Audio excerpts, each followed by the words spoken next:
सभी श्रोताओं का रामायण की कथा में हार्दिक स्वागत अभिनंदन।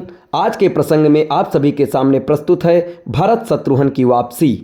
महाराज राजा दशरथ की मृत्यु के पश्चात वशिष्ठ जी के कहने पर भरत और शत्रुघ्न की वापसी होती है। बढ़ते हैं कहानी की तरफ।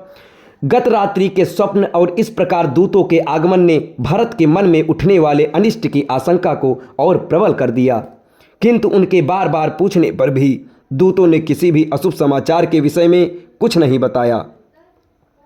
भरत तथा शत्रुघ्न ने शीघ्रतापूर्वक महाराज कैकेयी से विदा लिया और दूतों के साथ अयोध्या की ओर प्रस्थान किया। उनके नदियों तथा दुर्गम घाटियों को पार करके भरत अयोध्या की सीमा में प्रविष्ट हुए। वहां का दृश्य देखकर वे बोले, हे दूत, अयोध्या की वाटिकाएं जन शून्य क्यों हैं? नगर में प्रतिदिन होने वाले प्रजाजनों का तुमुलनाद क्यों सुनाई नहीं दे रहा है? ऐसा क्यों प्रतीत हो रहा है जैसे आज अयोध्या श्रीहीन हो गई हो? क्या यहाँ किसी प्रकार की अवांछनीय घटना घटित हुई है? दूतों ने उनके इन प्रश्नों का कुछ भी उत्तर नहीं दिया। आशंकित भरत राजप्रसाद में पहुँचे।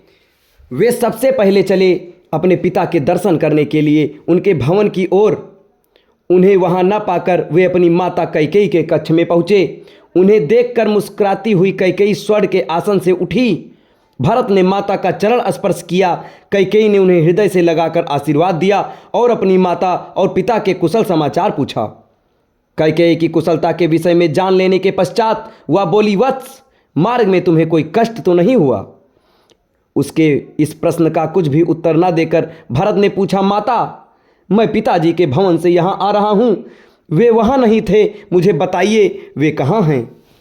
तटस्थ भाव से कैकेयी ने कहा, हे पुत्र, तुम्हारे तेजस्वी पिता स्वर्ग सिधार गए।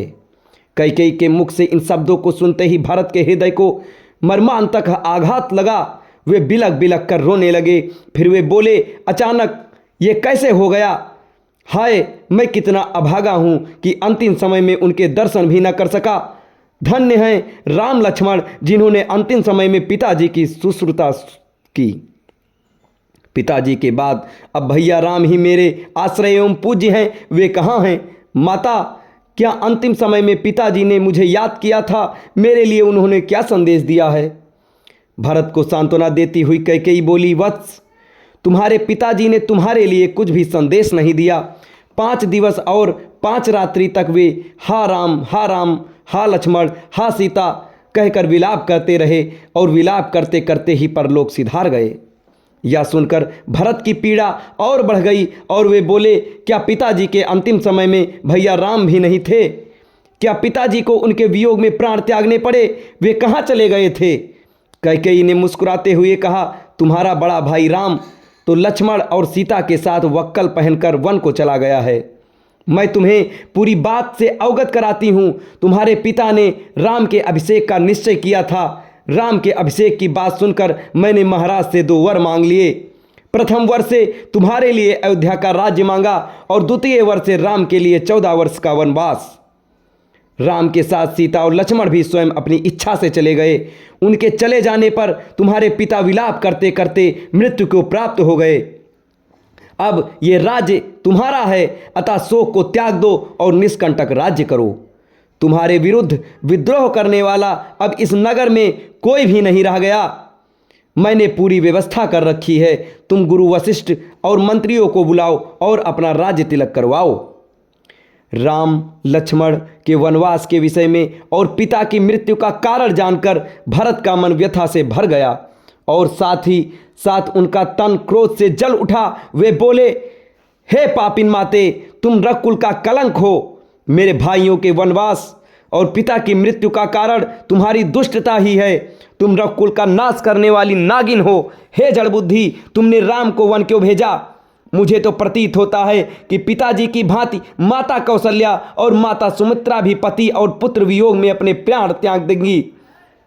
राम भैया तो हमारा मुझसे भी अधिक सम्मान करते थे। माता कौशल्या तुम्हारे साथ सहोदर भगिनी जैसा व्यवहार करती थीं।